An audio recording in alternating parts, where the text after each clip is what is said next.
মৌলভীবাজারের শ্রীমঙ্গলে রমজান উপলক্ষে শুরু হয়েছে বিনা লাভের বাজার। এ বিষয়ে আরো জানাতে সরাসরি যুক্ত হচ্ছেন সহকর্মী সালে এলাহি কুটি।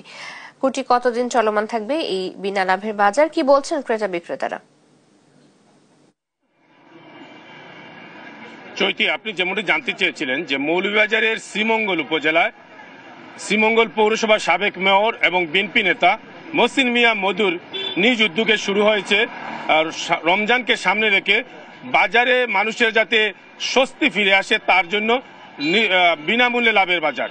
এর আগেও তিনি আওয়ামী লীগ সরকারের পতনের পর বাজার সিন্ডিকেট ভাঙার জন্য বিনা লাভের বাজার চালু করেছিলেন এবং এটা হচ্ছে এরপরে তিনি এইবার রমজানকে সামনে রেখে দ্বিতীয় বাজারটি চালু করেছেন। এটাই মূলত রমজানের যেসব নিত্য প্রয়োজনীয় জিনিস রয়েছে, বিশেষ করে ছোলা, তারপরে খেজুর, সয়াবিন তেল সহ সবকিছু পণ্য নিয়ে এই বাজারটি সাজানো হয়েছে মূলত মানুষের স্বস্তি দেওয়ার জন্য। আপনাকে দেখাতে চাই যে এখানে এই সব নিত্য প্রয়োজনীয় জিনিস মানুষ অত্যন্ত সানন্দে কিনতেছে। আমি কথা বলেছিলাম যারা উদ্যোক্তা আছেন, তারা বলছেন যে এই সব পণ্য সামগ্রী তারা বাজার থেকে কম মূল্যে এখানে বিক্রি করার চেষ্টা করতেছেন এবং সেখানে প্রতি কেজি বাজার থেকে প্রায় 5 থেকে 10 টাকা দামে কম দামে বিক্রি করা হচ্ছে। কথা বলেছিলাম ক্রেতাদের সাথে, ক্রেতারা বলছেন যে এই রমজান উপলক্ষে বাজারের এই অবস্থা তারা অস্বস্তি বোধ করছিলেন, কিন্তু এই বিনা লাভের বাজারে কম দামে মাল কিনতে পেরে তারা অনেকটাই আনন্দিত এবং তারা দাবি করেছেন যাতে এই বাজার যাতে আগামী ঈদ পর্যন্ত তাকে এই জন্য তারা দাবি জানিয়েছেন।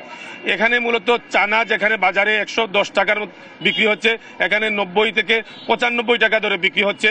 তেল, সয়াবিন তেল প্রতি লিটার 170 টাকা ধরে বিক্রি হচ্ছে, বাজারে 190 টাকা। পেঁয়াজ যেখানে 60 টাকা, এখানে পেঁয়াজ বিক্রি হচ্ছে 40 টাকা কেজিতে। রসুন যেখানে বাজারে 120 টাকা, এখানে বিক্রি হচ্ছে মূলত 105 টাকা ধরে। এইভাবে প্রতিটা পণ্যেই কম দামে এখানে বিক্রি হচ্ছে, যার কারণে মানুষের মধ্যে অনেকটা স্বস্তি ফিরেছে।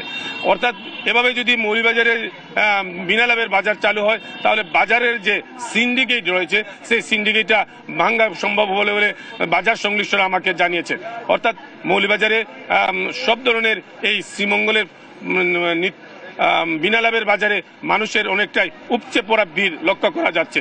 সময় যতই যাচ্ছে মানুষ এখান থেকে মালামাল কিনে অনেকটা স্বস্তি বোধ করছেন। এই হচ্ছে শ্রীমঙ্গল থেকে বিনা লাভের বাজারের সর্বশেষ। কোটি ধন্যবাদ আপনাকে। মৌলভীবাজার থেকে যুক্ত ছিলেন আমাদের সহকর্মী।